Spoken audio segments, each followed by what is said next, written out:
priority is to make sure that you're safe. And so we're going to talk about additional measures that we are going to take that's going to reduce the risk profile in the national airspace. There is going to be a 10% reduction in capacity at 40 of our locations. I anticipate there will be additional disruptions. There will be frustration. We are working with the airlines. They're going to work with passengers. But in the end, our sole role is to make sure that we keep this airspace as safe as possible.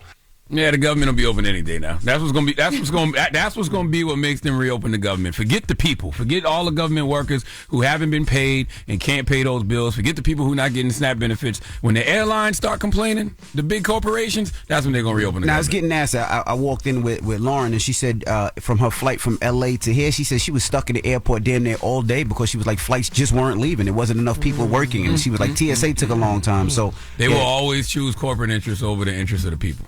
So any day now. Any day now, you're right.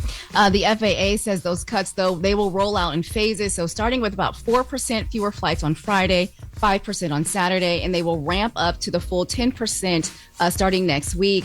And this kind of system-wide slowdown, it has never happened before. It's just a sign of how fragile the nation's air traffic network has become.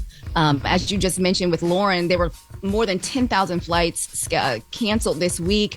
400 more were delayed. So, it's really getting crazy out there. The FAA, they said they plan to meet with the airlines and just try and see what they can do. But United Airlines, though, it's taking steps of its own. It's promising full refunds to anyone who doesn't want to fly during those restrictions. Even on if you have a non-refundable ticket or even if you have a basic economy ticket, they are offering refunds if you don't want to wait. And as this travel slowdown ripples across the country, there's a small update this morning for families receiving those SNAP benefits. They will see slightly larger payments this month, even as the shutdown drags on. So new guidelines from the U.S. Department of Agriculture out late yesterday says the agency can now cover 65% of benefits. That's up from the 50% of benefits that we talked about earlier this week. Great. That means that's still a smaller amount, but not as steep as families first feared. Officials say they're using what's left in that emergency fund to keep the program running just through November. After that, of course, there's no money left. We have to wait and see if Congress reaches a deal. Democratic lawmakers have already voted 14 times without success to reopen the government. And at the center of this fight are those healthcare subsidies under the Affordable Care Act. So for millions of families without a paycheck, no end in sight yet. We will continue to wait and see what happens. At least they're getting some type of relief. Yeah. Now, I did see a bunch of governors saying that their state was state of emergency. I seen Mikey, she says she's going to do it when she gets in the office to freeze electric bills. So why are they doing this? To get more money from the government to help people out? Because I see a bunch of governors do that. Do you know? I think a bunch of governors are tapping into state funds to help do that. Gotcha. Because there's a bunch of governors who are also, there's another state which is escaping me right now, but they are paying full benefits for some of their SNAP recipients in their state. So a lot of governors are just trying to see what is it Maryland? Yes, it was. Yep, it was Westmore. They're tapping into their state reserves to kind of help people out. Yeah. Yep, exactly. All right. Well, thank you, Mimi. Of course. Coming up at 7, feeling overwhelmed by all the noise, all these headlines. You are not alone. There's a simple trend that's helping people unplug. We'll tell you all about it. All right. Everybody else, get it off your chest. 800-585-1051. If you need to vent, whatever's on your mind. Maybe it's November 6th and your coworker got a Christmas tree in the background up already. I don't see no problem with that, Mimi. Mimi got a Christmas tree up already. No problem with that. Already ready. Listen, Mimi is ready. She couldn't wait until November ended. I said November 1st. My wife already got the lights up. They're not on yet, but she already got the lights up. My wife got the lights up and on. Because the reality is Halloween got decorations. Thanksgiving don't have no decorations. I know. So you might as well go ahead and set up for Christmas. Yeah. Now my lights are up and my wife puts them on every night. She's like, we starting early. Bro. Yeah, how you gonna call out Mimi, yo? Your ish was done like 4 weeks ago. That's typical envy behavior. Oh my goodness. Get it off your chest. 800-585-1051 is the Breakfast Club. Good morning. The Breakfast Club. It's a new day. This is your time to get it off your chest. Wake up. Whether you're mad or blessed. It's time to get up and get something. Call up now. 800-585-1051. We want to hear from you on The Breakfast Club. Hello, who's this? This is Rachel Ross, the boss. Good morning. Hey, Rachel. Peace, Rachel. Get it off your chest. Hey, y'all. I just wanted to give y'all your flowers and then shout myself out. Is that okay? Of course. Okay, I've been watching y'all since I was like 20. I'm 35 now. Oh, wow. So I've seen The Breakfast Club in many different ways. And I just want to say, DJ Envy, Charlamagne the God, how you guys make an example for black men, you know we need that. DJ Envy, what you do for the community. Charlamagne, like, how far you've came. Wow. Like, the vulnerabilities and encouraging accountability within black men is what we need. Jess Hilarious. Good morning. Are you there this morning? I am. Wow. Miss Thing, the way you have cultivated a voice for yourself and you've carved out a space for your own, like, hello, that's what we needed and what we've missed. Thank you, babe. Period. Is Loren LoRosa there? She's in the back. She can hear you. She can hear you, though. Miss Thing with receipts. Miss Thing with just always keeping us accountable and keeping us up to date. Hello. The Breakfast Club has came far, and I'm here for it, and I'm excited for where you guys are going. Thank you very much. Well, thank you so much. Now, shout out yourself. You said you want to shout out yourself, too, right? Yeah, I want to shout out myself. My name is Rachel Ross, and I am in film and TV. Mm-hmm. So I'm just shouting out, putting out my IG handle. It's Rachel Ross Films, RACHEL ROSS Films, FILMS. And if you need to do music videos, live sporting events, corporate events, hit your girl up. Okay. Thank you so much. No worries. Thank you, Rachel. Good morning. Shay, good morning. Get it off your chest, Shay. Good morning. I was calling because I listened to the interview yesterday with Miss Pat and the gymnast with her. And I don't know if I missed the story about Jess getting passed up on the opportunity to be on this Pat show because of the comments that she made. But I just found it very crazy that we're still having this argument over, you know, the trans community not being able to carry kids. Because I feel like it discredits everything that women have to go through to bring beautiful children onto the earth, all because they don't have the biological body to be able to conceive kids. And I get the whole aspect of we're all spiritual beings just having a physical experience on earth. But within that, God put your spirit into the prospective body that he wanted you to have. And unfortunately, that body does not allow you to be able to carry or conceive kids.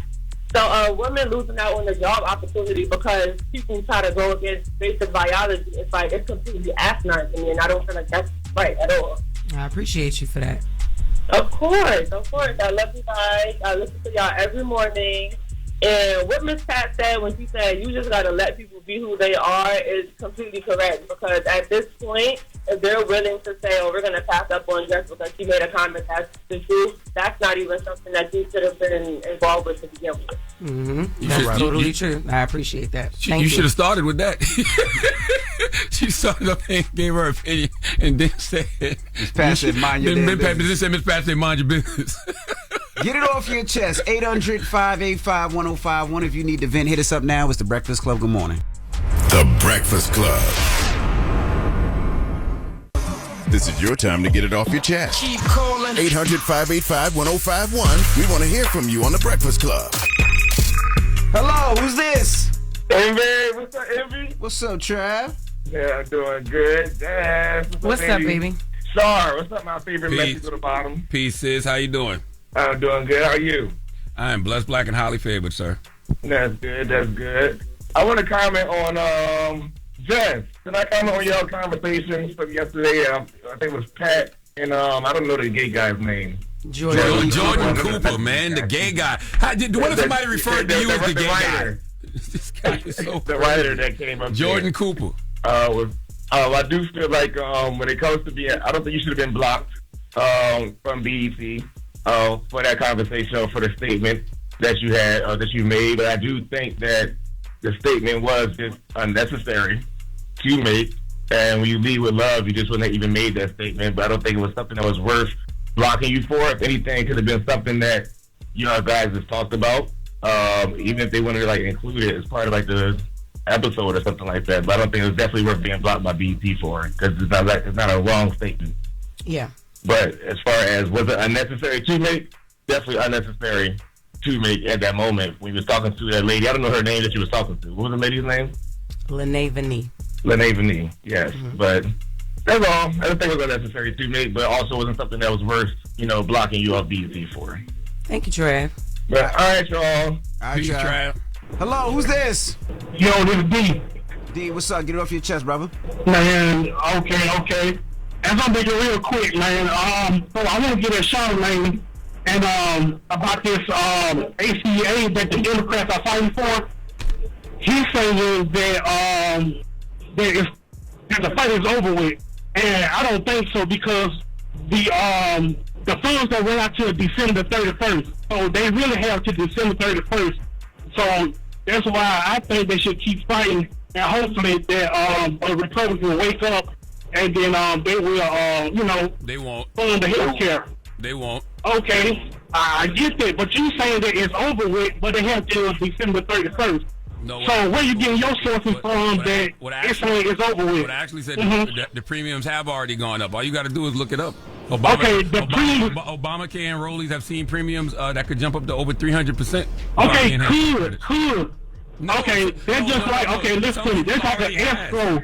No, some people's already. Okay, no. Oh, God. Okay, they telling you that this will possibly, if it don't be funded, right? No, I said some people's already has gone up. Some people. Okay, so how many, Charlamagne? 10%, 5%? I have no idea. Then, you don't know. All right, then. What? But it's not over with yet. It's not over with. Well, yesterday I was reading that they might be getting closer to a deal, which includes a plan to pass regular appropriations bills and a promised vote on extending expiring health insurance subsidies. I'm telling you right now that if the government has been shut down for 37 days and all they end up with is a promised vote on extending expiring health insurance subsidies, they lost. And it's okay. It was a valid fight. I get that. But, you know what I'm saying, the Republicans have not had a health care plan since it been voted in like 2014, you know what I'm saying? So they don't have a health care plan. And they're not going to have one. And we know this about them already. Well, keep fighting until it's over, you know? I know people going to suffer, but you talking about you say a family $1,000 a month going to $3,000. That's a lot of money, Charlamagne. Yeah, and that's a lot of money. Yeah, you're right. And you know what? All of these government workers who not getting no checks right now, who've already missed 2 paychecks, who can't pay their rent, can't pay their light bills, can't pay their card notes, the 42 million people who not getting SNAP benefits, who can't eat, that's a lot of people too. That's a lot of suffering that I don't like to see. Okay, I get that too. But at the same time, though, Charlamagne, listen to me now. You talking about right now versus years. Because Republicans don't have no plan. It's not going to happen. My brother, you're right. But guess what? The landlord want his money right now. The light company want their money right now. And they're not going to wait. They're going to evict your ass and turn your lights off. And then what? Get it off your chest. 800-585-1051. We got the latest with Loren coming up. Yes, we do. We're going to talk about Mariah Carey. Y'all know normally she is the belle of Christmas and people love Mariah Carey at Christmas, but boy, this year she has pissed some people off. They are upset. All right, we'll talk about that next, so don't move. It's The Breakfast Club. Good morning. The Breakfast Club. Yes, it's the world's most dangerous morning show, The Breakfast Club. Charlamagne the God, Jess Hilarious, DJ Envy. It's time for the latest with Loren LoRosa. Loren becoming a straight fact. She gets them from somebody that knows somebody. She gets the details. I'm the homegirl that knows a little bit about everything. She be having the latest on you. The latest with Loren LoRosa. Sometimes she have facts, sometimes she have details, sometimes she have a little bit of everything. Well, it's the latest. On The Breakfast Club. Talk to me. Alrighty, y'all. So Mariah Carey, who, when Mariah Carey says that it is time to start celebrating Christmas, that is when the people start celebrating Christmas because she has been the belle of the holiday for so long. But this year, she released a video to let us know it was time. She posted it on her Instagram a few days ago, and it has upset some people. So this is an ad that she did in collaboration with Sephora. Let's take a listen to the campaign. Halloween slayed, but now it's time. Spill the tea. Who's the thief? Bad news, Mariah Carey. The elves are striking this year. Elf revenge for putting us through holiday hell.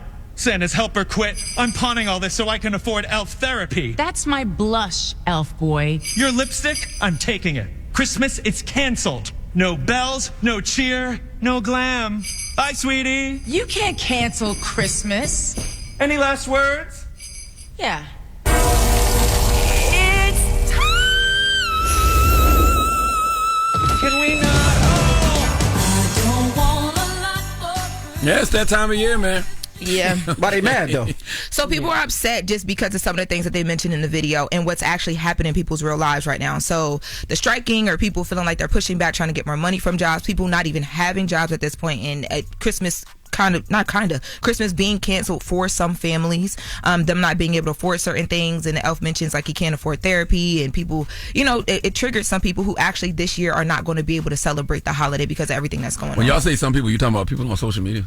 Yeah, I mean, it's been a thing. Yes. We got to make sure them don't be bots and stuff sometimes. I thought the elves were striking because it seems like Christmas starts early all the time, and the elves are like, I don't want to start this early. I don't want to start this early. Yeah, like they don't want to overwork. So that, and then that's a conversation because right now people feel there's with the government shutdown, people are working right now. They're not being paid at all, or some not adequately, and so they can't celebrate the holidays. So people just feel like it's tone deaf for the season. At her for collaborating with Sephora to sell stocking stuffers or something like that. Yeah, I thought it was a joke based on the fact that Christmas is starting earlier and earlier now. Every like year, people are putting their lights up earlier. People are, starting to put out Christmas ads earlier, start Christmas music earlier. That's what I thought the commercial was playing. We know her intentions are always to be about the holiday season and what's happening, but I think people are upset. Like they're in the comments of the video that she posted. Like, this is so tone deaf. You're playing in our face. Why would you? And then there are some people who actually really can afford that, who are looking at that collaboration like, oh, okay, I'm gonna go get that. Like, you know what I'm saying? And then stocking stuffers, these are about to be gifts for people for the holidays. Like, that's the point of her dropping it too. Yeah, not just so she can make money. It's just it's gonna be affordable, like a stocking stuffer. We always see celebrities do this around this time, around the holidays, where they team up with a big corporation. And come out with products at a discounted rate that you can get for gifts. I agree, and I think also too, this ad wasn't shot yesterday, so we don't know when it was shot. It doesn't seem bad. And also, she always plays off of Christmas. Yeah, she's trying to bring the Christmas joy that people look forward to. Yes. Yeah, the elves don't want to work this early. It has nothing to do with regular people. We've been talking about this every year. Bro, this is not real. This is fake outrage. It's a couple of people on social media. But this is not real outrage. It'll work. Real. I bet you she pulls it down by the end of the week. No, she posted this November 1st. You know what she posted after this? She posted some of her Christmas merch that she's selling. Okay. Right, she's standing on it. I mean, if that's what she wants to do, because her intention every year is to bring joy no matter what's happening. So I think people have to remember that. You do know that this is the biggest capitalism time of the year. Yes. Right? What are we talking about? But Christmas makes me happy. I put the lights on my house because I like it. I feel like a kid again when the lights are on. I like it. Yeah. My kids honestly, like it. This is when you unplug. This is what Mimi Brown was talking about in Front Page News. If you know it's something that somebody always trying to sell you and you don't got no money, unplug. Don't subscribe to it. Just keep scrolling. I get it. It triggers you. It makes you upset. But going to the extent of bashing her or being upset with her because she's selling a product, it's just crazy. It's just unplug. Yeah, you're not escaping that this time of year, though. Yeah. There's nowhere you're not going to go and see a sale. You can get off social media. You can turn your TV. Walking down the street, you go and see Mad Christmas. It's Christmas time. You're not escaping that. Watch TV, but that's the thing. That's the access that we have on social media, because you're not going to watch TV and write the company the commercials that you see. Right. Like, y'all really planning out. That's right. You're not going to run up in the store. You're not going to be walking down the street and see a sale and be like, you are really playing in my face with these Christmas sales? Yeah. What? Don't give me no sale. Like, what? Yeah, somebody, there was one comment on Mariah Carey's video. Somebody tagged Fenty Beauty and was like, the fact that y'all like this is disappointing. I'm like, they got sales too. I just went and shopped Fenty Beauty's Christmas stuff. It's just happening. But we'll see. I did reach out to Mariah Carey's team to see if they'll be responding, but I doubt it. I don't. You gonna reach out to the team? You reached out to who? Yo, Mariah Carey's team to see. Yeah, in Sephora. Leave us alone. Yo. Okay. All right. Tim, we gotta wrap up. Crazy. I got more. We got one more. Go ahead. All right. So in other backlash news, so you guys know Zanaya Monáe, the AI artist. She recently made history. Fake artist. Yeah. Yes, the fake AI artist. She recently made history. She debuted on the Billboard Airplay chart with her song "How Was I Supposed to Know." Now, her creator Talisha Jones sat down with Gayle King on CBS Mornings. Let's take a listen to her talking about AI artists being on Billboard. How Was I Supposed to Know has landed Zanaya Monáe on 5 Billboard charts, including a radio airplay chart. Billboard believes that's an AI first. Were you surprised by the reaction? Yeah, I was totally surprised, and then a lot of people started reaching out. But Nikki, they thought Zanaya was a real person. Zanaya is an extension of me, so I look at her as a real person. But you can't sing. She's not a real person. What do you say to people that say she may be an extension of you, but other singers who are actually have worked hard, who have practiced their craft, who are really struggling to get heard, who are really doing the actual singing, that you seem to have circumvented, taken a shortcut through all of that? I wouldn't call it a shortcut because I still put in the work. And anytime something new comes about and it challenges the norm, you're going to get strong reactions behind it. And I just feel like AI is the new era that we're in. And I'm going to tell you how dumb I am. I saw the young lady sitting with Gayle King, and I thought to myself, I thought she was AI. I was like, this AI is getting out of hand. This woman looks so real. Yeah. Oh my God. Well, Talisha is beautiful. I saw her too, and I was like, wow, she looks airbrushed. But she's a real person. It's a problem for creatives, right? Because it's like, if I could make up an artist, I don't have to deal with an artist. I don't have to deal with management. I don't have to deal with percentages. I can do everything for the artist, put them out. That's going to be a problem for a lot of artists because a lot of labels are going to say, I'd rather sign this AI version and not have to deal with the BS. But you still got to do a deal with, what's her name? Talisha. You still got to do a deal with her. She writes all the music. It's originally, like, you write it. Yeah, she's like the label. But Talisha doesn't have to deal with anybody. She doesn't necessarily have to write it. She puts what it should be singing. And it just makes the song for her. No, Talisha writes. She writes poems, and all of the songs she actually writes. Now she does put together. She talked through her process in this interview about how she does the beats and the melodies and all that. But she writes poems and writes all the lyrics to the songs that we hear, and they're based off of her real experiences about like not having a father and different things she's been through. So she next said year what the AI song will be doing all that without her. You could just put in write me an R&B song about breakup and bring it'll be done. Damn. So you say the AI gonna be like iRobot? They gonna have a mind of their own? Yep.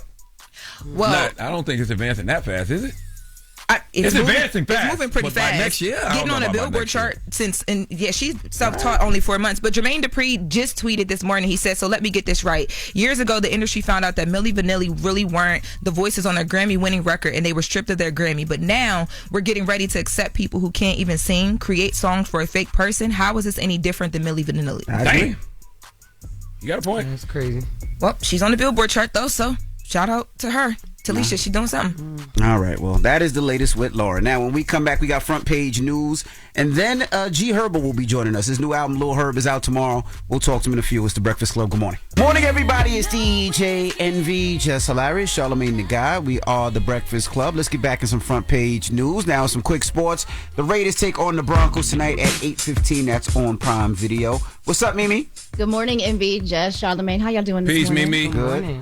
Good morning. All right, well, we start this hour with election results still coming in from across the country where voters made decisions on everything from guns to school to taxes to family rights. In Maine, voters approved a red flag gun law that will allow families to ask a court to temporarily take firearms away from relatives who pose a danger to themselves or others. That makes Maine the 22nd state with an extreme risk protection law. Now, that will replace a yellow flag law, which required police involvement and a mental health assessment before guns could be removed. Now, Maine voters, they also rejected a separate ballot measure that would have added voter ID requirements and tightened absentee voting rules. And in Texas, voters approved 2 constitutional amendments, one reaffirming that only U.S. citizens can vote and another enshrining parental rights in the state's constitution. And in Colorado, voters signed off on a plan to raise taxes on the state's top earners, so those making over $300,000 a year, and that will help pay for free school meals for all students. Extra funds will also go towards boosting SNAP food assistance in that state for those folks in Colorado. Now, these state-level wins for Democrats and progressive policies have sparked a sharp reaction from President Trump, who took to Truth Social again, urging Republicans to terminate the filibuster and move quickly to reform voter laws. Let's listen. It's time for Republicans to do what they have to do, and that's terminate the filibuster. It's the only way you can do it. And if you don't terminate the filibuster, you'll be in bad shape. We won't pass any legislation. There'll be no legislation passed for 3 1/4. We have 3 1/4 years, so that's a long time. We should start tonight with the country's open. Congratulations. Then we should pass voter ID. We should pass no mail-in voting. We should pass all the things that we want to pass to make our elections secure and safe, because California is a disaster. Many of the states are disasters. You go to a grocery store, you have to give ID. You go to a gas station, you give ID. But for voting, they want no voter ID. It's only for one reason, because they cheat. You know, since Tuesday, Republicans have been playing the victim, acting like they're under attack, and they literally play like they don't have power there. And they're going to use Tuesday to speed up whatever they've been cooking up to rig or cancel the elections in 2026 and 2028. I don't know about y'all, but when you go to the grocery store or to the gas station, do you need an ID? I know here in California. No. To do what? I guess if you use your credit card, but even when you use your credit card, I don't have to pull out my ID. Yeah, same. So a little confusing what he was talking about there. But Democrats, you're right, Charlamagne, are hoping that Tuesday's results, though they send a clear message to Republicans, but I think Republicans are using that in another way to kind of see what they can do to change some of those laws going forward as we head into the midterm. Yeah, I saw Mike Johnson say yesterday, if they lose the majority, they'll try to end the Trump administration. He won't have 4 years. He'll only have 2. They are literally, it's a rope-a-dope. Like, they're literally acting like they're under attack just so they can speed up whatever they're cooking up to rig or cancel the elections in 26 and 28. Absolutely. All right, and we've got a follow-up this morning on a story that we mentioned last month, that Blexit tour that was making its way through HBCU homecoming season. Well, it wrapped up this past weekend with final stops at Bowie State and Lincoln University. And the Blexit Educate to Liberate tour, it's part of a conservative movement co-founded by commentator Candace Owen and backed by Turning Point USA. And that name stands for Black Exit, which is a push to get more Black Americans to reconsider their political ties and embrace conservative values. Now, for the third year in a row, the group, they visited HBCUs across the country during homecoming season, talking with students about politics, race, and identity. Now, organizers say the goal was to start conversations, not to recruit, but many students across several HBCUs were skeptical about the group's intentions. Let's listen to some of the students and their reaction as the group was there on campuses. I feel unsettled. You're coming to one of the biggest events at Howard, and I feel like a lot of people that are here are pretty liberal. So, and just how upsetting and emotional it gets for people is very strategic. They're definitely just looking for they're looking for content, someone to rage bait or something like that. It was nothing that made me give them a side eye or anything. You just ask pretty general questions. Hopefully they just don't cause any ruckus. Nobody's trying to bicker. Several HBCUs said Blexit members didn't have permission to film or to host events. Some schools, like Hampton, had the group escorted off campus. Yeah, they were escorted off campus, I heard. I didn't see them. Yeah, they had them kicked off campus. But places like Bowie State, that's where they were this past weekend. They had to stay. They were allowed to stay because Bowie is a public university. So a lot of faculty, they were also questioning why the group was focusing on younger students. They were targeting freshmen, that they said, and they were saying that they were using statistics without full context, and they were focusing on crime and social issues. So as the tour has wrapped up, it's left behind more questions and answers, more about whether this kind of outreach belongs on HBCU campuses during homecoming. And between these nonstop headlines, the politics, the constant stream of breaking news, a lot of people are simply tapping out. Experts say social media fatigue is real. And after years of endless scrolling, more Americans, especially Gen Z, millennials, they say that they are burned out online. Pew data research shows that people are deleting apps, taking digital breaks, or cutting back on screen time just to breathe. Now, researchers, they call it digital downsizing. That's trading the doom scrolling for real life connection and better mental health. And it's not just everyday users feeling this. A lot of content creators say that they are feeling pressure. They're pulling back, posting less, and focusing on balance. And experts say, though, it's just not about quitting social media altogether. It's about knowing when to unplug, when to turn out the noise, and when to protect your peace. All right, y'all. Well, I'm Mimi Brown. That is your front page news. Follow me at Mimi Brown TV for more stories. Follow the Black Information Network. Download the free iHeartRadio app or visit BINnews.com. Thank you, Mimi, for joining us. Oh, and I know this is random, man, but people be calling, wanting to get in early for Donkey of the Day tomorrow. Yep. So feel free to call us, 1-800-585-1051. Tomorrow we do the People's Donkey. We do it on Fridays. If you want to get in early, reach out and touch us right now. You can give somebody the credit they deserve for being stupid. Or you can go to the iHeartRadio app and click on the Talkback feature, and you can leave us your Donkey of the Day for tomorrow. But hit us up. 800-585-1051. And when we come back, G Herbo will be joining us, so don't move. It's The Breakfast Club. Good morning. The Breakfast Club. Morning, everybody. everybody. It's DJ Envy, Jess Hilarious, Charlamagne the Guy. We are the Breakfast Club. We got a special guest in the building. Yes, sir. We got Herbo. Welcome. Good morning. And congratulations, man. The number one record a couple of weeks ago. Congrats, man. Thank you, brother. How are you? I'm good. I'm glad to be here. That's what's up. How's it feel, number one record? It feel good. I'm not gonna lie. It feel great. I just be trying to like stay in the moment, for real, like, and just keep it like up. You know, like when you got those type of moments, you just trying to figure out like, all right. Well, me personally, like, I got to figure out what's the next best thing. Like, what do I do next from that? Like, I try to live in the moment and grasp up that energy, but just keep it going. Like, I'm not trying to catch another number one. I'm just trying to keep it going. Did you expect that to be the record? Because it's not your typical of course, hook.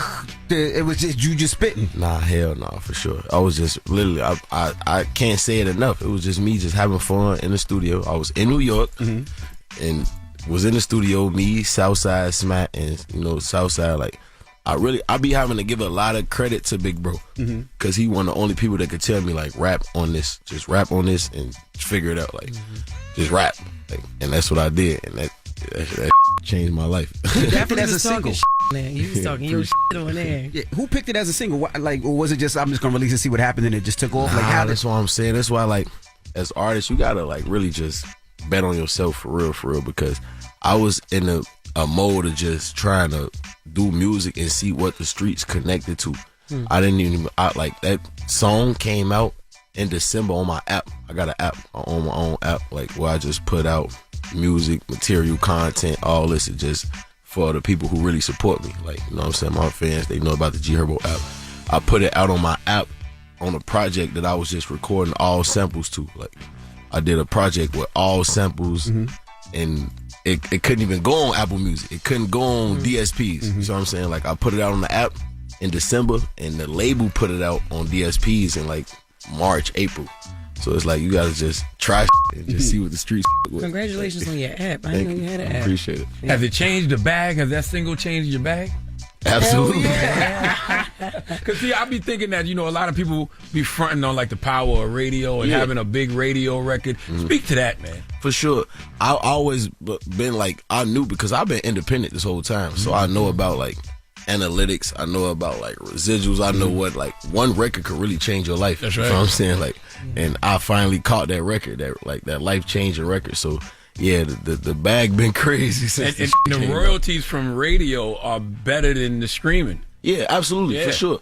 And it's like once you get a song that really go radio, it's like it just changed everything. For real. Changes the places you actually perform at. Yeah, for sure. Right. Exactly. Like you put money in radio for sure for it to do what it's supposed to do, but just like even like it's a difference between like putting something in radio for just get on the radio for to get like rhythmic playlists. You know what I'm saying? Like all of that is just a big super difference. Like I be talking to like Mick all the time, and just like once you get a record, like I'm not even talking about what legit. Like it's certain records that like the format where it could go radio. You feel what I'm saying? Like I feel like every artist, all you need is like one radio record a year, just one. And like you feel what I'm saying? It ain't that easy to get one record radio. It's not easy at all. But like. Hitmaker, that's my big brother. Like, he the god of this shit. Like, you feel what I'm saying? Like, he know the whole formula. He do it. Like, and that's why he's so rich. Like, that rich as shit. Because he on radio every year at least once. Figured it out, right. For sure. Wild Lil Herb.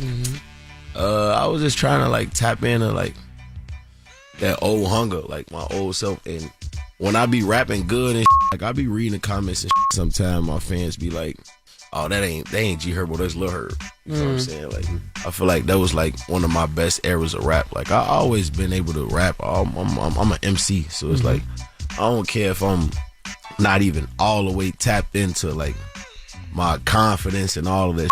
I'm always gonna be able to rap good. You feel me? But like once you really focus on straight rap, it's different, and that's what I was trying to do. So that's why I went and like named my album Lil Herb. Like I was going to like listen to old interviews, listen to old music videos, watch old music videos, listen to old songs and like that.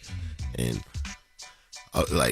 I was just trying to find like a higher like level of rap for myself. You know what I'm saying? Like, and I say this all the time, like you could really get caught up in what's in front of you. Like, I always been the type of person, like, I say this a lot of rooms that I was in, I wasn't really in the rooms. You know what I'm saying? Because I'm thinking about, like, my past. Yeah. I'm thinking about what I got to do when I get out the room. Like, I'm just saying what's up. Like, there's certain conversations that I really couldn't have because my mind is all over the place. You feel me? Like, so, like, in this, like, era where I am mentally, I was just trying to, like, find that old hunger that made me enjoy what I have now. Like, you know what I'm saying? Like, like that's why I really named my project Lil Herb, because like you like on a day-to-day, I'm 30 years old. I've been rapping since I was like 16, for real, like, you feel me? And I was trying to figure out, like, damn, like all the steps that it took me to get here. You feel what I'm saying? Like, I forgot a lot. I'm not gonna lie. It's a lot of that I did that I forgot. So it's like I wanted to make myself remember, so I had to like go back and like tap in with my old self, for real. I heard you say Little Herb is a full circle moment and it's a return to the fundamentals, but you closing the chapter on the Little Herb era. Yeah. What does closing that chapter actually look like? Closing that chapter is like, for real, just letting go. Like, it's a lot of shit I held on to that I just don't need no more. Like, for real, like the streets. That's that therapy talk right there, boy. yeah, just letting go, for real. And it is definitely therapy that helped me. It's like a lot of shit that you hold on to, you just like, just let it go. Just let it go and just let it find you. You know what I'm saying? Like, no, for real. Like, I was one of them people that just like, my heart's so big, and I feel like people knew that. Like, people knew that. Like, they grabbed me and I'm grabbing them back. You feel what I'm saying? Like, I'm holding on to that type of shit. It's like, that's just letting that chapter go. Like, and people been saying this to me for years, and I've been knowing it, but I never really acted on it. Like, I shouldn't focus on nothing but music and my family and like God. Like, that's the only thing that I should wake up and care about. I shouldn't really give a fuck about how somebody else eat or how somebody else get to work or get to sleep or any of that shit. And I worried about that for years. Like, that's me closing that chapter. Like, I'm gonna tap into this, tell my story, and just let go. Let go and let God, for real. And that go for everything and everybody. And it's a whole nother chapter opening for me, because everything that got me here, I don't even really have it no more, for real. Like, all my friends dead. I'm finna be a real 100% independent artist. Like, I don't got no label, no production company. I'm 100% a real new person and a new artist. So it's like, I just want to just tap into this, do what I need to do, and I'm already doing it for real, but just like letting go, for real. Like, I don't want to have no attachments other than family. No bull. Now, you talk about Meek Mill changing your life, right? You said he was your inspiration. Break that down of what you seen in Meek that made you think that you can do it. I just got done listening to We Gonna Get This Money right now on my way here. Like, Meek is my favorite rapper, for real, bro. It's my big brother. And I was just with Meek last night. We just did a song last night. We was in the studio last night, I believe. But like, I used to listen to Meek and watch Meek when he was a battle rapper. But when he really got rich and made this shit happen, it's like, alright, but it's different from me watching like Wayne and Hove and, you know what I'm saying? Like, I couldn't, like, I could relate to it, but it's like, when I grew up and I seen them rich already. Like, I seen Meek turn rich, coming from the streets and going through all the shit that he went through and really like talking about it and preaching like positivity and motivation. That shit made me feel like I just want to be like that. For real. Like, that shit really like helped me grow into the artist that I am today. For real. Because like, damn, like, it's Meek. Like, it's not like he was an artist and he was like far away. You feel what I'm saying? Like, I felt like I could grasp onto that shit and become that. Like, this is a real street that became the biggest in the world. Like, he became the biggest, best rap, and he's a rap guy. Like, I love rapping. I'm an MC, so I study that first and foremost.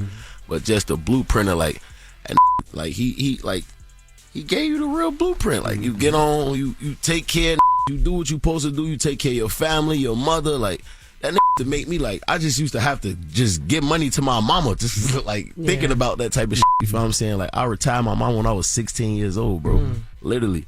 And it put a lot of pressure on me. I told my mama stop working when I was 16. She never worked since. I've been taking care of her, my aunties, my whole family since I was 16. That's a lot of pressure. Yeah. That's a hell of a pressure, a lot of pressure. Now, you're the Meek Mill for a lot of these younger artists. Yeah. So what do you show them to show them that they can do it? What do you do different? So, because, you got a lot of kids watching you. They want to be Herbo. For sure.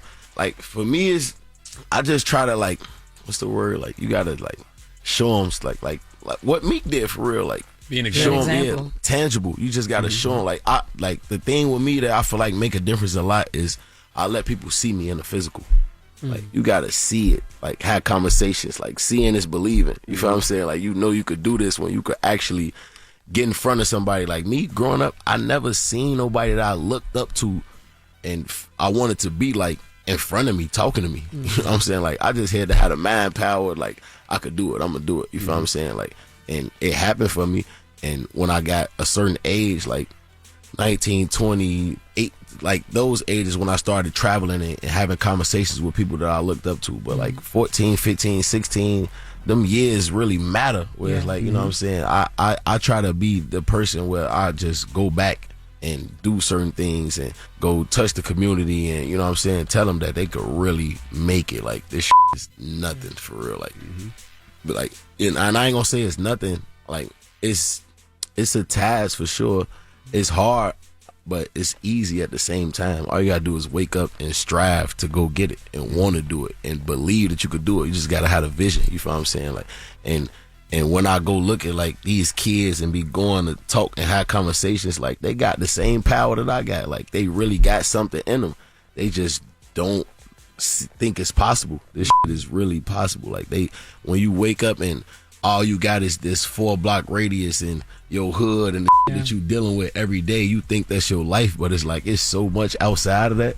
All you gotta know is how to break that cycle. And you feel what I'm saying? Like, that's the thing with me. Like, I feel like that's what make a difference in why people like believe in me, because I let them touch me. I let them, you know what I'm saying, pause. Like, you know what I'm saying? Like, I go see the people. I'm thinking about something now, and you made me think about it when you said you've been rapping since you was 19, because I can remember like your first 16. Yeah. So I can remember your first early Breakfast Club interviews, right? But then it started getting me thinking about all of these artists we've seen from Chicago that have come through here the past 15 years. You talk about what's possible. Man, you are proof that surviving is possible. Yeah. Chief Keef is proof that surviving is possible. For sure. Sosa, definitely. You know what I mean? People like Dirk that's locked up. Yeah. People like Vaughn that's no longer here. Yeah. Plenty of other artists we probably interviewed from Chicago. Yeah, for sure. How does that feel?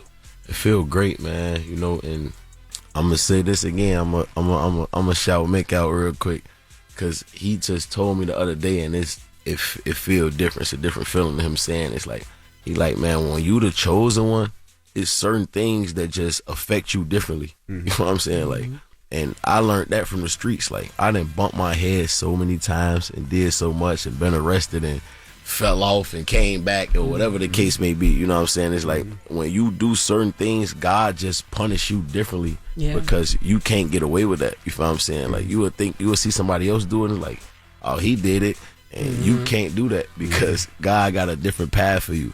And surviving in Chicago, just making it out of the streets alone is a blessing. Like, it's literally like, I be seeing some of my homies and certain people that just like, and I understand it. Other people don't get it. Like, it's certain people where you just like wash your hands with everything. I know certain that was real menaces in the streets that don't do nothing but just be at home with their girl and their kids now, because they just want peace. Like, damn, I made it out there. I can't believe I'm still alive. Like, a lot of people never experience life to that capacity where they just grateful that they're alive, that they still here. You feel what I'm saying?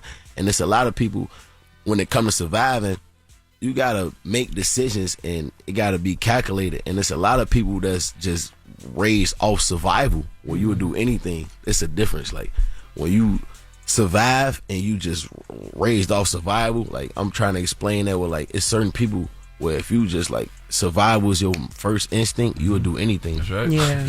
You would kill your closest friend. You would snitch. Rob.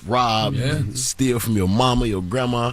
And you got to understand, it's like, that's just life. It's certain people who don't know nothing else. They was raised off of survival. They mother and father raised them off of survival. That's right. So it's like, a lot of people don't understand that. You feel what I'm saying? It's just me being here today.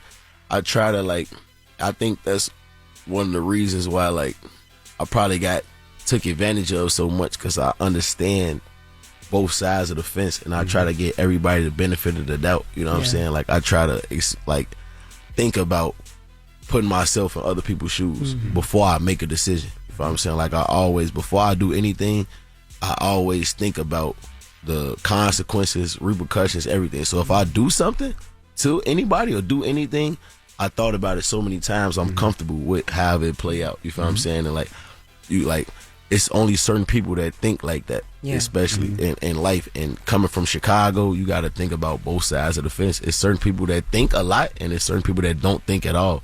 You feel me? And this like it's a blessing to be here for sure, sure. Because I seen a lot, I experienced a lot, I seen a lot of death, and I just come from one of the toughest neighborhoods in Chicago, like one of the most poverty-stricken neighborhoods, where it's like I was a kid and people used to like. A lady walked. I think I said this before on a Breakfast Club interview when I was a shorty. Like a lady walked up on me. I'm waiting on my mom. She coming from the laundromat. A lady walked up on me like, "You got some C?" I'm like, She like, "What?" I'm like, "What?" She like, "You got some C?" She asked for crack. I'm like 9 years old. I'm like 9, 10, waiting on my mama to come in the house. She like, "You got some C?" I'm like, "What?" Yeah. She asked me if I had crack.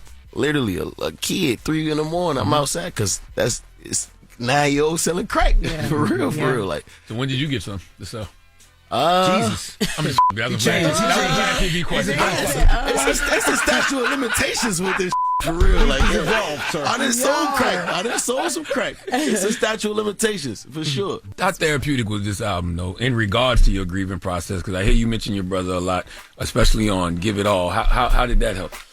Like, I ain't gonna lie, that I've been dealing with death since I was a kid, bro. Like I started losing friends when I was like 14 years old. You know, like and I'm talking about that. I'm touching on that in my album, my project. But you gotta really like realize I'm 30 years old. I've been losing people I love for 15 years, and still managing to wake up and make it happen and BG Herbo and take pictures and smile for the fans. Like I really done lost some of my best friends and had to go do a show that same day.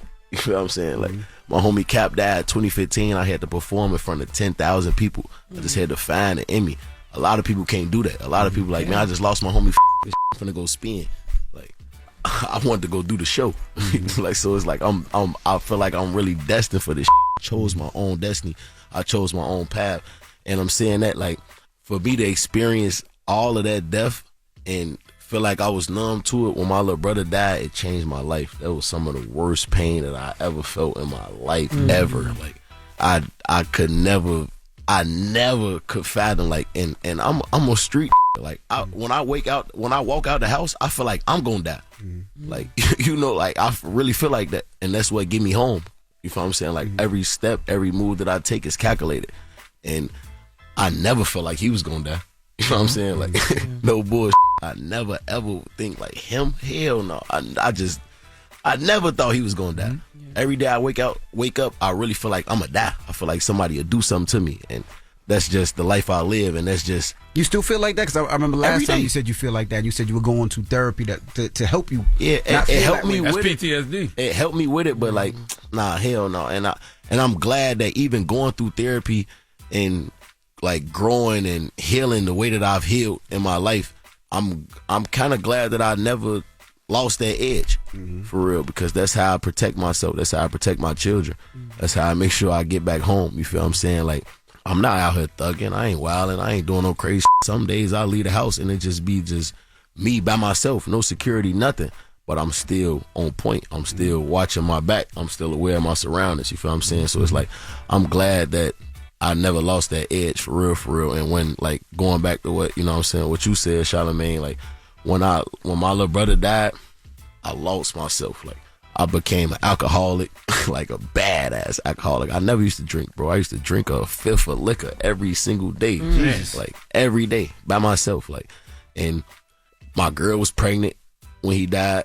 You feel me? Like, and I was like, I was trying to, like, not be that weak around her. You feel me? Because she know I done been through like she done been around me and I done lost homies. You feel what I'm saying? Like, and she used to like say like snap out of it. Like, you feel me? Like she used to like say it, but it's like I can't. It was just so hard for me. I really couldn't for real. Like I used to have to leave the house just to go cry. Like swear to God, like just go get in the car and just cry for an hour straight because I ain't want to do that in front of her.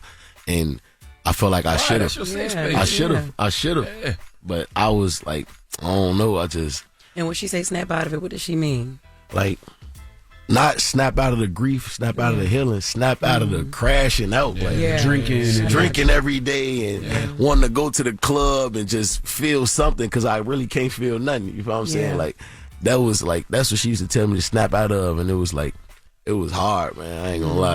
I want to go back to one thing you said in regards to how you react to death, because, you know, staying busy is a response to trauma, right? And we saw that in real time, if you don't mind me bringing this up. Like people don't know the day your father passed, God bless his dead. I came in. You were scheduled to do a Breakfast Club interview.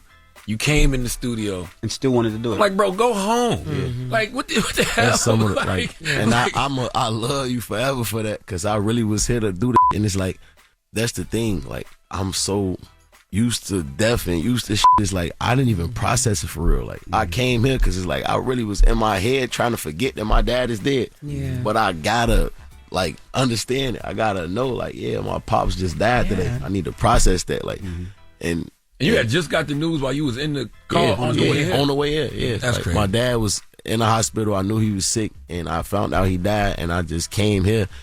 I don't know. I just, like, I don't even, like, know what mindset. G Herbo, go home. Like, G Herbo, what are you doing, bro? Like, we not doing no interview. He told me, like, bro, just go home. Like, just leave, bro. For real, for real. What was the rest of that day like? What did you do? Did you reflect on it? Were you afraid to even I was face afraid. it? I was afraid because, like, when you lose a parent, that's different. For real, for real. And my dad, like, I didn't have an absent father. Like, my father been living with me my entire life. Like, my mother and my dad been together 40 years. For real. And, like, and I think I was just trying to, like, not feel it, like, not process it. Like, you know what I'm saying? I was just like, all right, bet, let me just do it.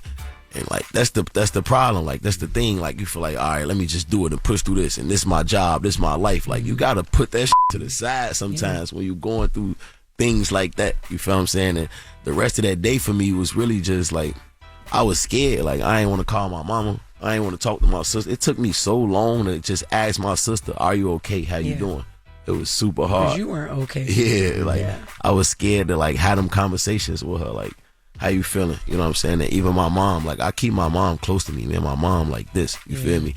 And I know it. Like, I could see it. I know she was not okay. And I used to avoid them conversations. You feel what I'm saying? Like, she'd bring stuff up and, like, send me pictures and all that.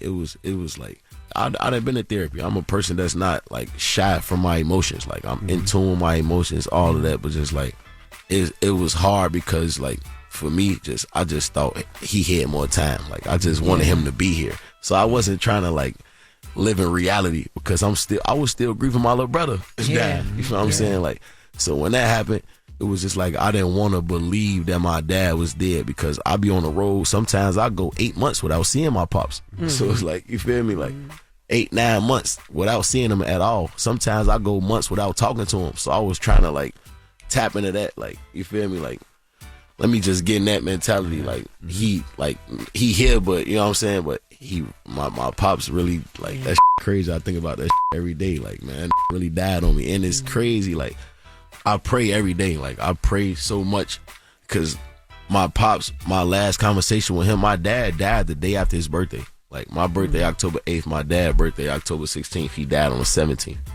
And my last conversation with him, I called him, I said, happy birthday. I said, man, you on your way, boy. You getting old. Like, I'm like, you getting old, boy. And he died. Like, that was the last thing I said to my pops. Like, boy, you on your way, boy. You about to be 70. You know what I'm saying? Like, you getting old. That stop getting old. Did he ever see you in a dream like, you said that I was on my way? Yeah, I hope so. I want him to. Nah, he haven't checked. I want him to. I hope he tell me that tonight. Like, that give me a lot of comfort. For real, for real. Like, is it hard to write about? I mean, like I said, you write about your brother now. Yeah. But you think your brother was passed 3 years ago? 5. 5. Okay, 5 years. So is it hard? It's hard to put that on paper right now. In a way, like only like I'll just like for sure, like in a way, I just rap about like my pops passing. Yeah. I never like I didn't got all the way like I didn't made songs like paying homage to my brother, like Give It All. That song is about my brother.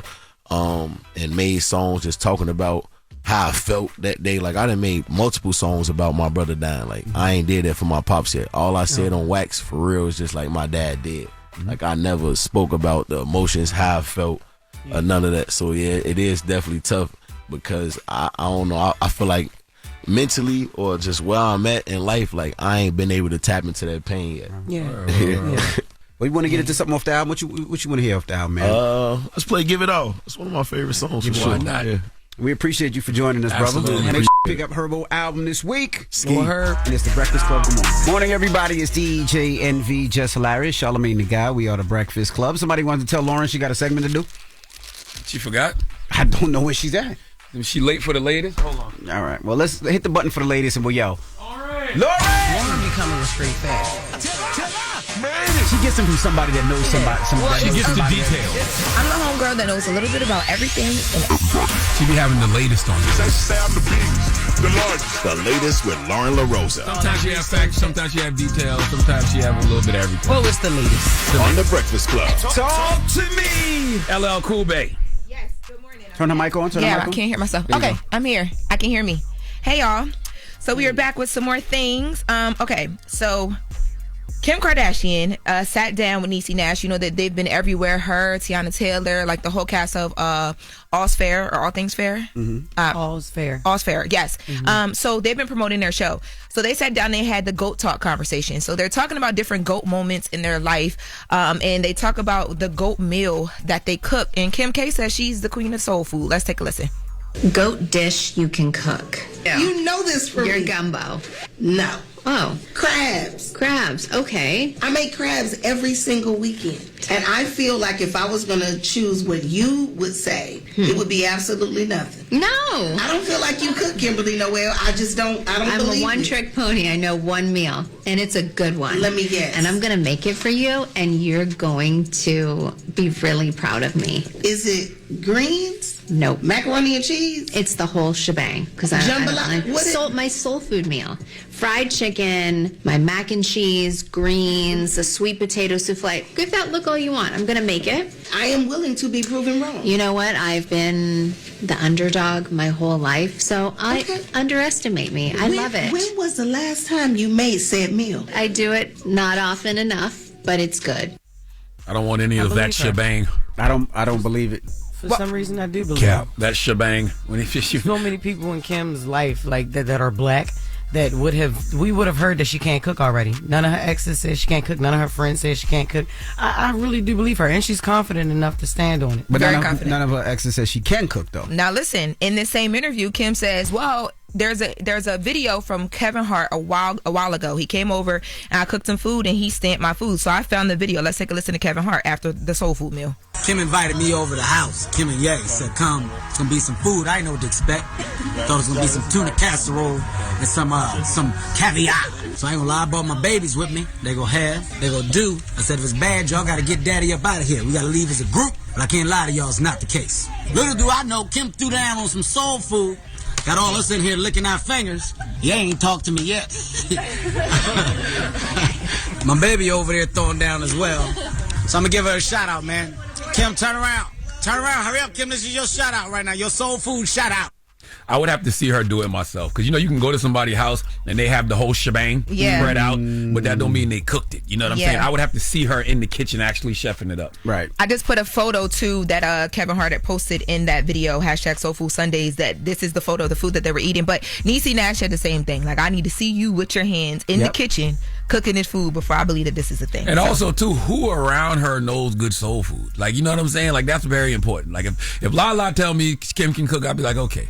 Or if Sierra, okay. But I'm not listening to none of the Jenners or the Kardashians. You think Caitlyn knows good soul food? Probably thinks a sweet potato is a pumpkin. Yeah, crazy. Just hey. All right. Hey, how you doing? Good. Yeah, I believe it though. I believe it.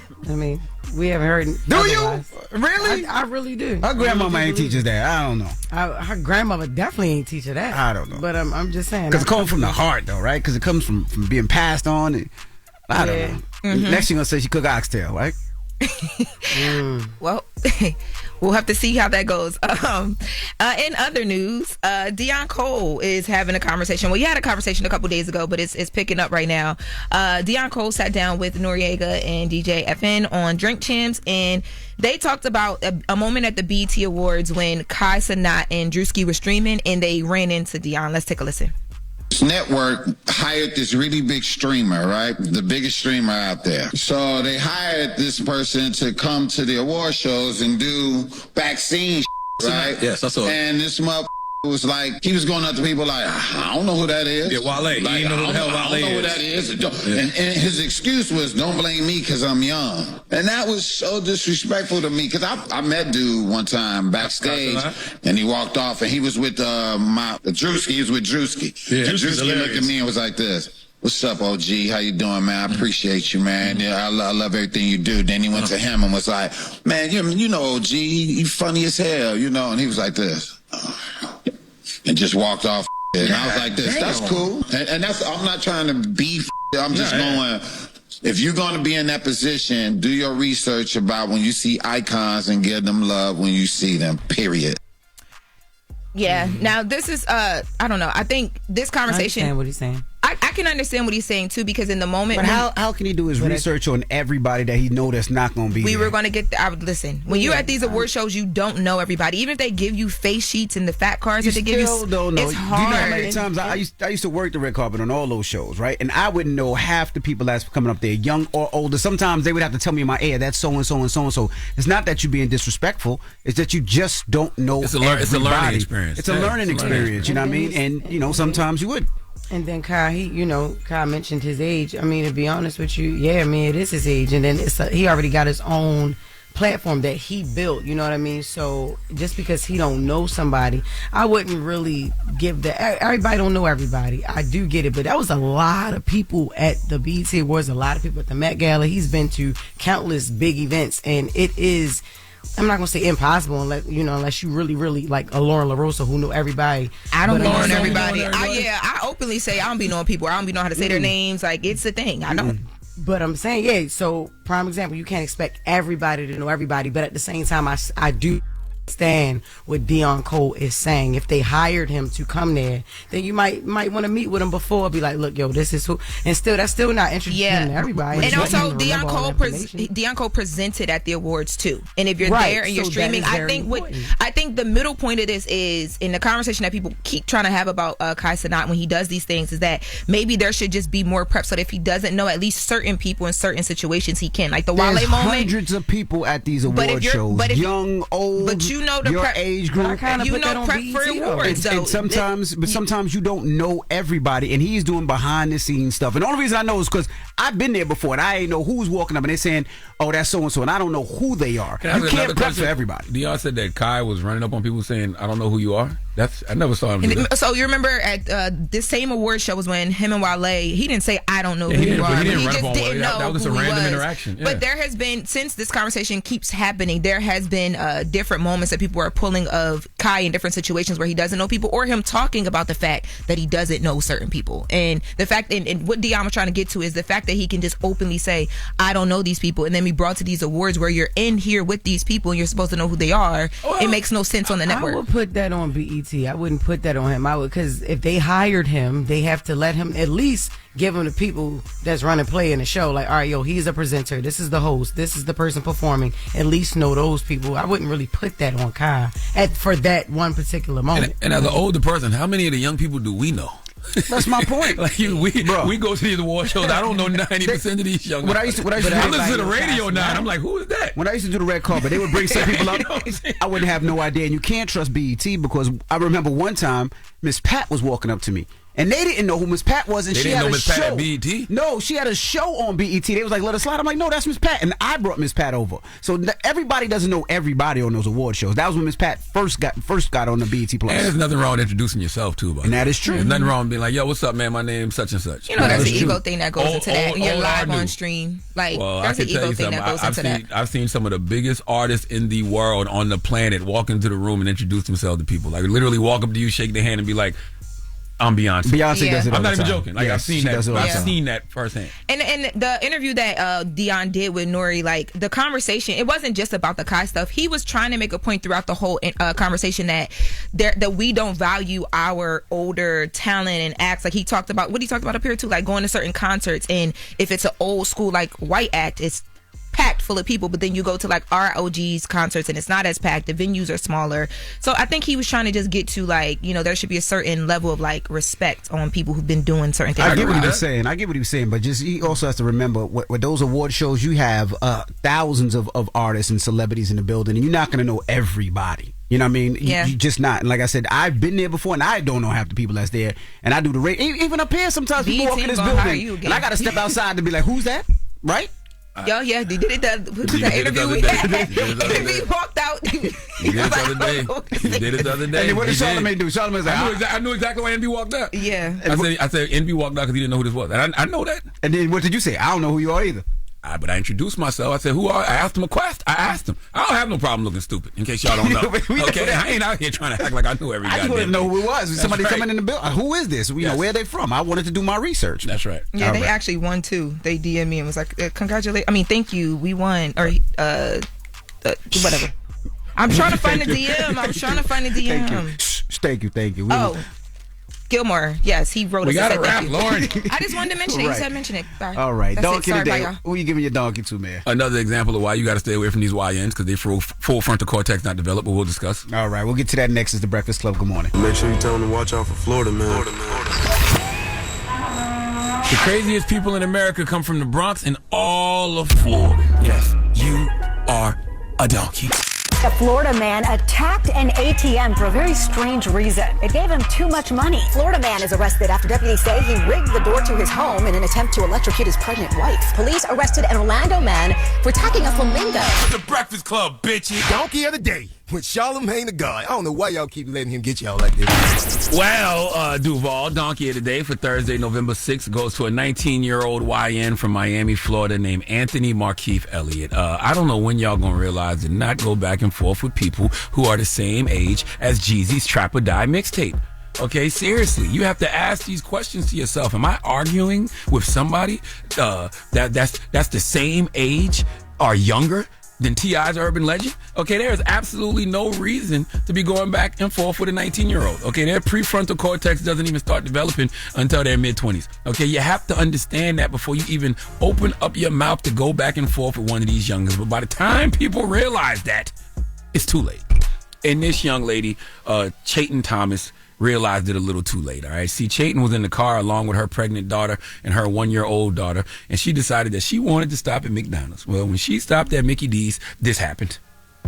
I told him, I said, listen, his mama want to make McGriddles or McChicken, because this about to be a Mac funeral at this McDonald's. I don't play these type of games. We broke the story Monday. A Miami Gardens McDonald's employee arrested for pulling a gun on a car full of women and a child. So you were waiting for a while? Yeah, we was waiting for like over an hour. Over an hour? And we stayed. Chayton Timmons says they waited a long time, her pregnant daughter, to some of the people in the car, and then this guy, Anthony Elliott, wouldn't give them their food, she says. We looking at each other, me and my goddaughter looking at each other like, why are you upset? And he was like, I don't have to give you nothing. He was like, what you said? What you said? And we were like, are you serious? Like, what's really going on? So he clutched at his waist. I got on the phone with the cops. I said, this is for to go one of two ways. Miami Gardens Police Department, y'all need to get here to McDonald's because somebody for to die. All I heard just now was a bunch of Mick drama. Okay, Mick mayhem, all right? That could have been a Mick disaster, all right? I'm not debating with nobody that's younger than Get Rich or Die Trying. That is a Mick mistake, all right? That is a conversation that leads to nothing but Mick madness, all right? Chayton, you lucky you wasn't Mick murdered, okay?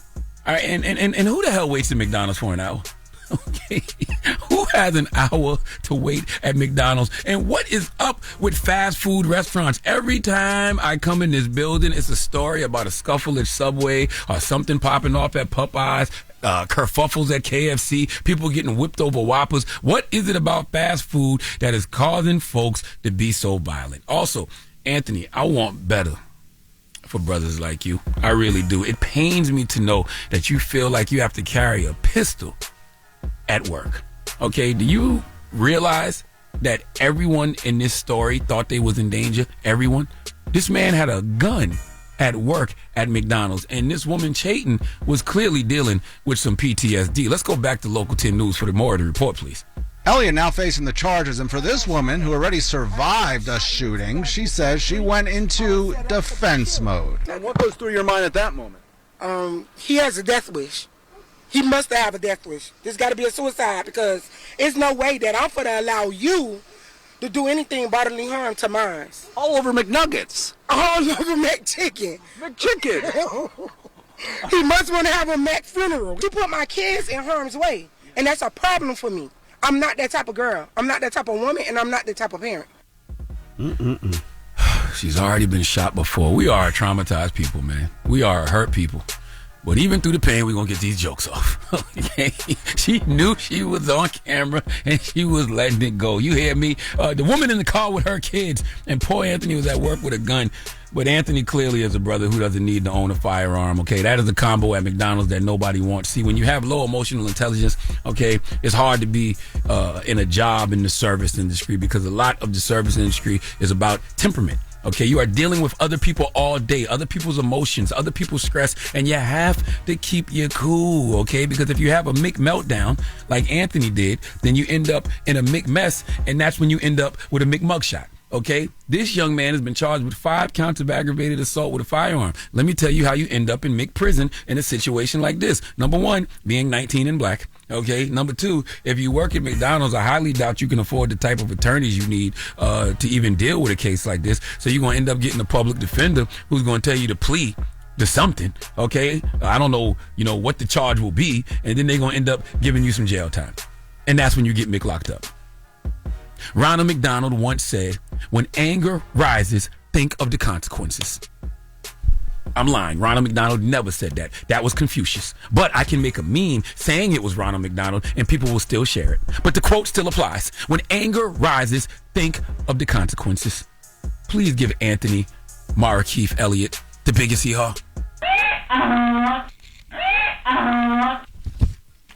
That's the other people way. That was Mick crazy. It definitely was. Who waits at McDonald's for an hour, though? That's crazy. Too much time we hands. Yeah. I wait when he drop the fries in, but that ain't no hour. That's an hour. That may be like 7 to 10 minutes. Mm-hmm. And listen, never mind. What? Nah. What? No. I know you wasn't gonna play no. No. When you just say when you hear somebody say they waited at McDonald's for an hour, wait. They wait at McDonald's for an hour. You know what I'm saying? Wait. You know what I mean? Yeah. All right. Yeah. Okay. You're not playing the game, though, right? No. You don't want to play the game? You already pulled her up anyway. You're looking right at her. No, I'm not. But if I had to guess. Shut up. All right. Guess what weight it is. I say at least 260. All right. 5'4" too. Wow. All the food in all the world that I am going to eat. All right. Now, thank you for that donkey of the day. Up next, Jess Fix My Mess. 800-585-1051. If you need relationship advice or any type of advice, you can call right now. And the chat. Shout out to everybody on our Twitch right now. If you got a question. We on Twitch? We on Twitch, right? Yeah, we No, on. we not. I don't see the chat. No? No? Oh, I thought we was. All right, well, call Jess up right now. She'll fix your mess. It's The Breakfast Club. Good morning. The Breakfast Club. X about me. Relationship problems? X about me. You need to beat your coworker's ass. X about me. Your coworker need to beat your ass? Call it up. It's Dr. Jess, and I'm here to fix your mess. It's getting very much messy. Let me fix it. Morning, everybody. It's DJ NV, Jess Hilarious, Charlamagne the Guy. We are the Breakfast Club. I'm going to be on the Breakfast Club. Good morning. Hey, hi, Jess. Hey, DJ NV, Charlamagne the Guy, and Loren. Good morning. Who you telling you going to be on the Breakfast Club? Who you talking to in the background? My little sister. Oh, your little sister. Salute to her. Shout out. Devaney, shout out to Devaney. Her birthday was yesterday. She just turned 13, so she is officially a teenager. Wow. So you gonna have her in the car while you ask Jess this question? Okay, I can't wait. Go. Well, it's not too crazy, but I do have a hair business. I've been doing hair since I was in high school, like 2012, and recently I graduated from cosmetology, and I'm really taking my business serious now. Shout out to my business, J. Renee Hair. But I have an issue having boundaries with family and friends, and I recently had a friend that just didn't show up for her appointment and just thought that I could just reschedule her, but it's not easy like that when I'm trying to build my clientele and I have people that I can fill in those spots with that don't ask for discounts and, really want to pay full price and experience my services. So I'm just wondering, like, maybe if you could give me some tips, because I have a big heart. Like, I don't want to charge family because they do so much for me. Like, I have a very supportive family, but with the hair and with my business, and I'm a new business owner, I just find it hard to have those boundaries sometimes. Yeah, well, your pockets feel that your boundaries should have been put in place, I bet, right? Because starting a business is not easy, especially if your pockets ain't, if you ain't already rich, you know what I mean? You take L's, like, when you starting a business. So you understand that, right? Like, because I already know your pockets is hit. Because you're self-funding everything, correct? I am. You don't have investors. You didn't get a loan. You're doing it out of your pocket, right? So it has to be a conversation with friends and family and people who want the discounts or they want it for free, unless you're an influencer that we can do trade-off, you know what I mean? You can post me to amplify my business or help me get exposure to get more asses in these seats in this shop, or, you know what I mean? Then right. You really have to pay for, because this is your way of living. This is the way you make your money, correct? You don't have another job, right? I do. I have another job, but I'm trying to replace my income. I'm trying to make this my full-time career. So. Right, and it's hard to do that. That's why you do have another job, so you can fund your business, so you can operate just through your business, right? Yeah, but I understand having a big heart. I have a big heart as well. And you can still have a big heart and just say no, because it's the same. Like with my comedy shows, every time I do a comedy show in Baltimore, I got friends, a long list of friends and family that ones that I haven't even talked to in a while, whether they helped me along the way, years back or not. Like, this is the way I make my money now, and if I'm giving discount here, discount there, I'm never making money. My business will never exceed the level that it's at right now because I'm not making money. So you can still have a big heart and know how to say no. You know what I'm saying? Just pray on it. I don't know if you do that, but just pray on it. I definitely pray. I'm definitely praying. Yes, ask God to give you the words to say to people. I mean, it should just be no, but if you don't like saying no and it makes you feel bad, it's other ways to tell these people. It do be making me feel bad. I get. What's your sign? I'm just curious. I'm a Virgo. Y'all have a hard time telling people no? I do, yeah. I mean, I don't know. I want to help people, and I just want to. Damn, I thought you was racing an Aquarius. I've never heard a Virgo that was hard to tell people no. That's crazy. That's their language right there. But I just asked that. Astrology has nothing to do with it. Just, you got to put you first. You have to put you first. Yeah.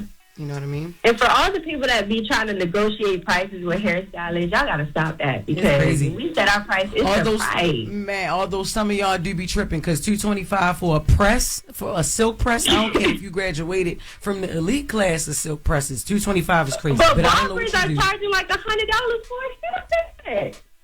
Silk presses pay way more than that. I get it. But like I said, you know what I mean? You got to find a way to create that boundary. Like, look, y'all, I can't do it. I can't do it. I'm not booming enough to give out free hairstyles. You're right, yeah. Okay, thank you, Jess. That really do help me. Good luck, mama. Hello, who's this? My name's Chase. What's your question for Jess, man? So basically, my girl, we've been together for like 6 months, and she got pregnant. And you said she got pregnant? Yeah, she got pregnant. Okay. Well, we got pregnant. Right. Okay. And she wanted to keep the baby. She pro-life. And just a little backstory. I just got out of prison like last year. And I've been on my stuff. I got a job, got a car, got all this. And I'm feeling like I ain't lived yet. And I ain't accomplished all my goals. And I feel like she's forcing the baby on me. So you feel like she forcing the baby on you that you essentially put inside of her. I understand my role in this situation. But I'm trying to explain to her it's a lot of financial responsibility. It's a lot more that go into this than just your feelings.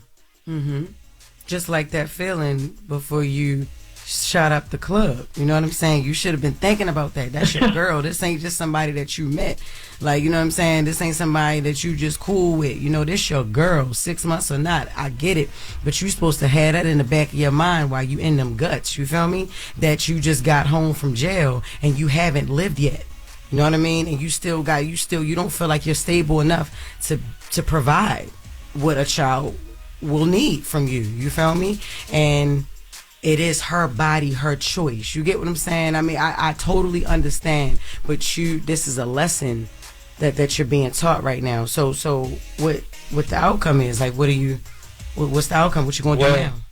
I mean, either way, I'm gonna take care of it. I'm gonna take care of my baby because that's how I was raised. That's right. But I just feel like it's way more than this. If we're not financially in the right spot to be taking on all of this, I already got a kid and she got a kid. Yeah. And they expensive as Well, so I don't know. I'm a rock out regardless, but I don't know. That's why I called up here. I'm trying to get a woman's perspective.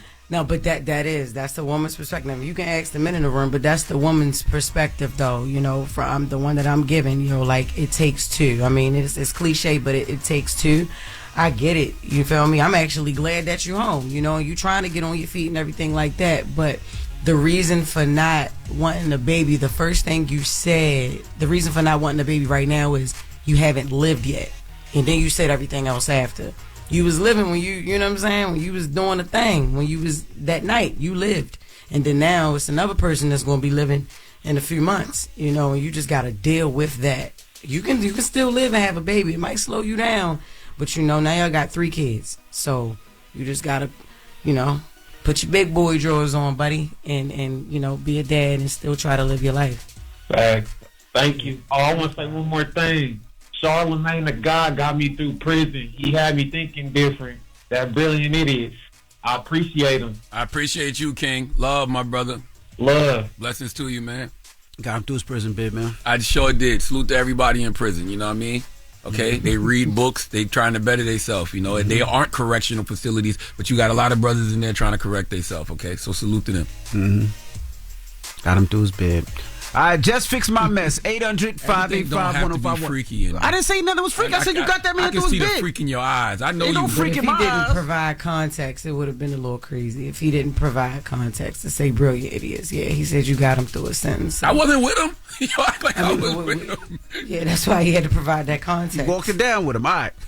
Up next, we got the latest. Who said you got him through the 90s? Yo, shut up, man. Any truth to that? No. No. That's 10 years. The ladies with me.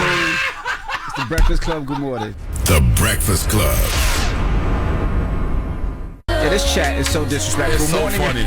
You see the last one? What they ball say? Spot back? Yes.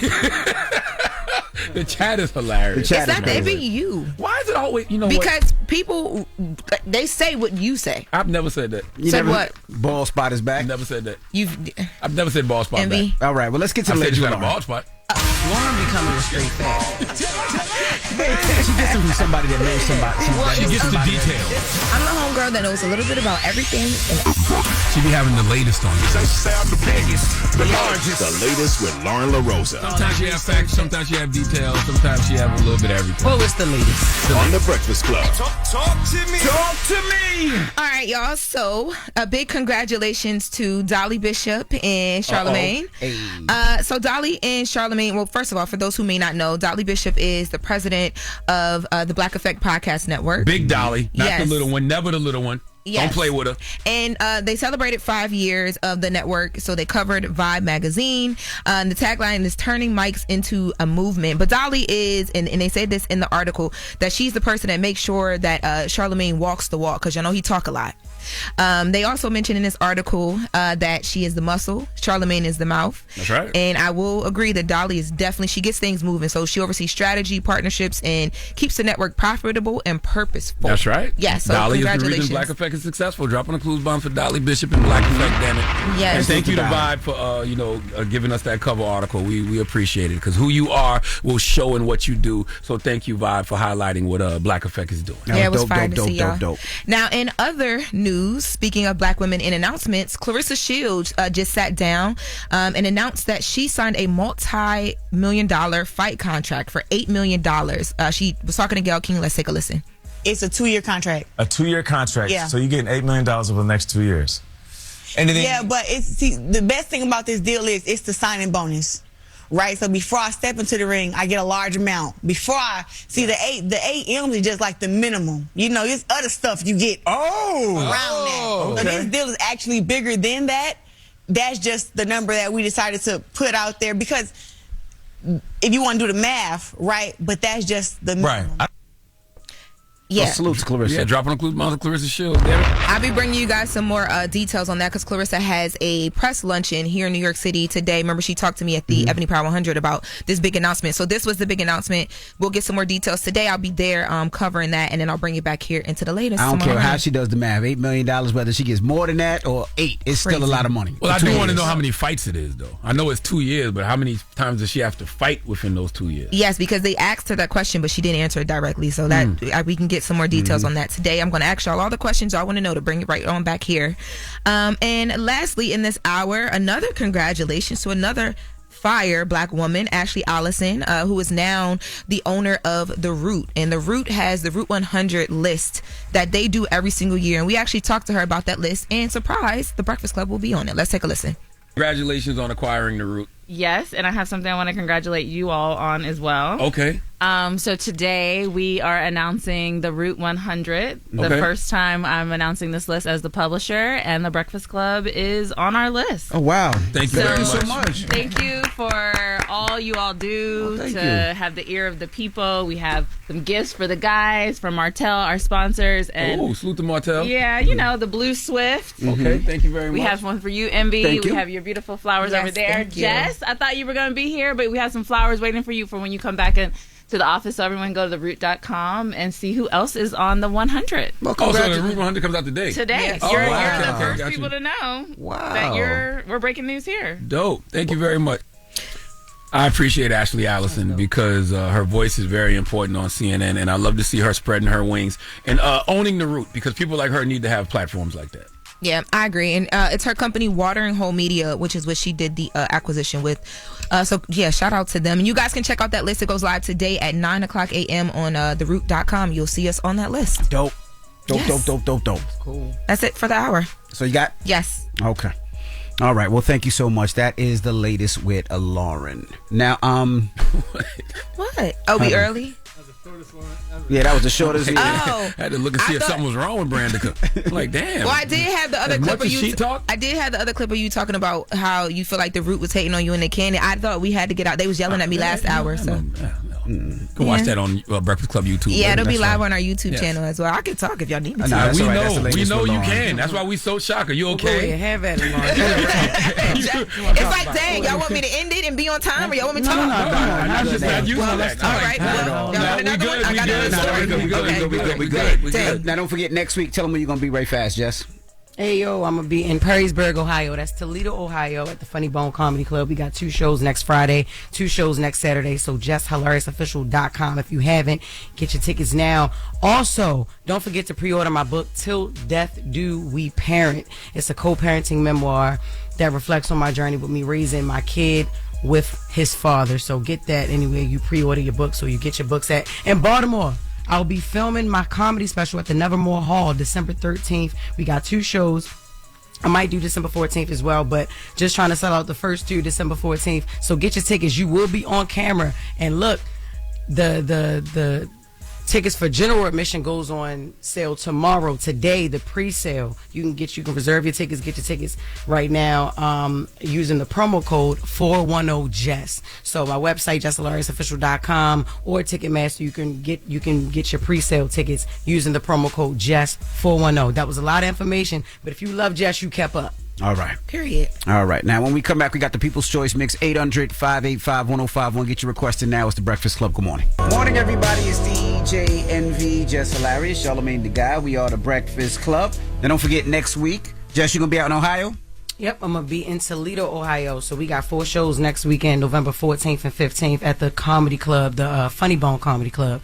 I don't know. I've never been to Perrysburg. Maybe I haven't, just didn't know it was Perrysburg. I always thought it was Toledo, but for some reason they wanted me to stress the fact that it's Perrysburg. So all surrounding areas, all the outskirts, the inskirts, whatever, make sure you get your tickets and meet me at the Funny Bone Comedy Club in Toledo, Ohio. Can't wait to see y'all. All right. Now, Charlamagne, you got a positive note? I do have a positive note, man. I want to talk to you about resilience this morning. Okay, resilience is very different than being numb. Okay, resilience means you experience, you feel, you fail, you hurt, you fall, but you keep going. That's resilience. Have a great day. Breakfast Club, bitches! Y'all finished or y'all done?